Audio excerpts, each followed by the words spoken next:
So, RELIT 2.7 just dropped, and in this video I'll tell you all about the cool new features added to this awesome add-on. But hold on, what exactly is this, and why am I even talking about it?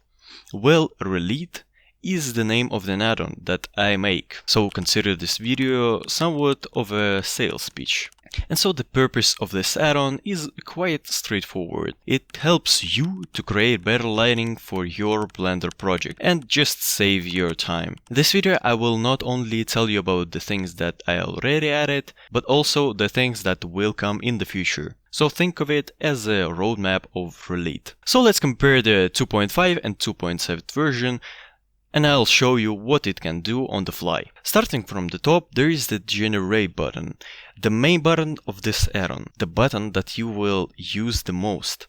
But it didn't change in this version. So next up is the lighting type dropdown with the new light type, which is the spotlight. A new element is this naming thing that helps you to manage your lights and the whole scene better. For example, you can add some big lights with the name set to fill, then change the name to rim, change some setting to get the light more concentrated and add them. And it won't delete the lights called fill, so you can tweak them as long as you need. Then you can again type fill in the name and change only the fill lights, so it gives you more control over the scene. And to also help with that, I added a select all button, again to help you to manage your lights and the whole scene better. For example, if you need to change the position of certain lights in the scene, you can type their name and click select, then move them where you need them to be. But there's even more changes in the config. The color toggle now not only enables or disables random color, but it gives you 4 more options.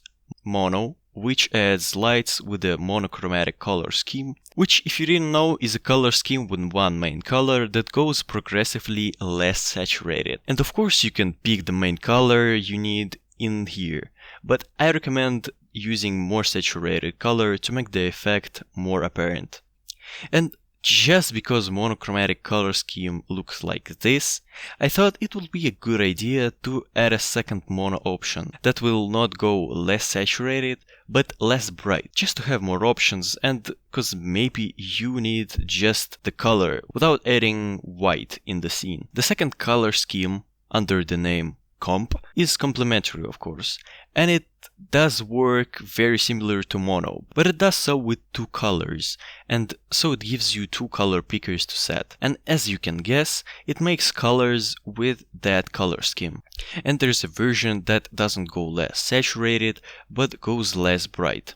Again, just to have more options. And just to clarify, I know that complementary color scheme isn't just mono with 2 random colors. It takes one color and picks a complementary color to the first one, that is on the other side of the color wheel. For red it will be green, for blue it will be yellow, etc. But I think that when you can choose the colors yourself, it gives you more customization and allows for more control, so you can decide for yourself. Next up is the texture toggle.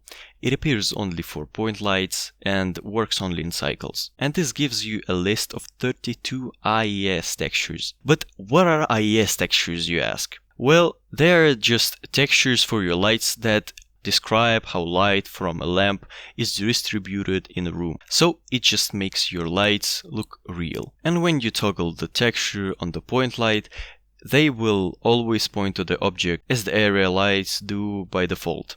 This is done with Blender's Track 2 constraint, so if you don't need it, you can just delete it. Then there are power and size, unchanged. But there is a simple yet very important change to the spread that makes you able to put the lights below the object, which can be useful in some situations. There's just one thing that I didn't address yet.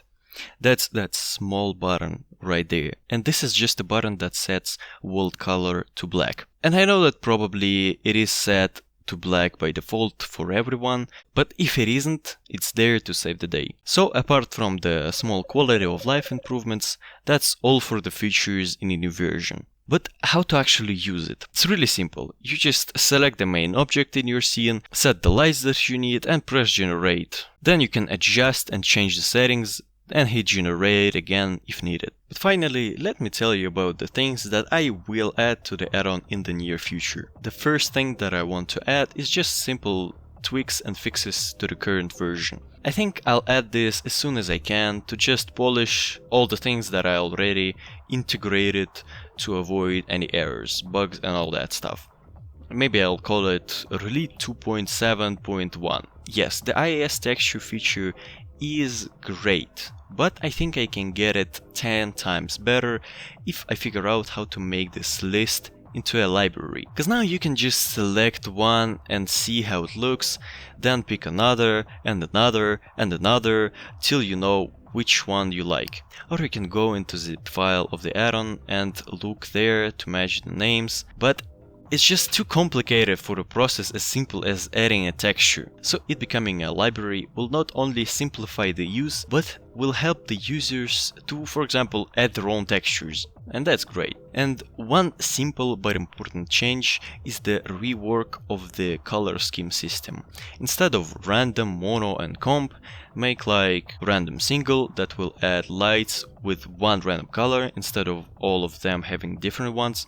Random mono that will add lights with monochromatic skin with one random color, and so on and so forth. And just split them into two drop downs, one of them for type and the second one for subtype, to just keep it clean. And instead of just 6 schemes, the users can make like 12. Not so much a rework, but I want to address the light spawning in the center of the object, because it can be annoying at times. So maybe I can add just an offset value, and so they wouldn't generate in the first coordinates. Or maybe I can change the spreading system completely.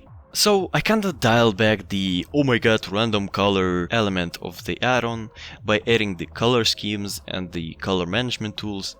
But I still feel like if some pro is watching this right now, he's like, yeah, I can add my own lights, this add-on is useless. And you know, the biggest critic of this add-on is the creator. So yeah, I'm the biggest critic, because I use this generally in every project I make. So to deal with this, I think I will try to kinda tune down the randomness of the spreading, but not remove it completely. Make it like with the color.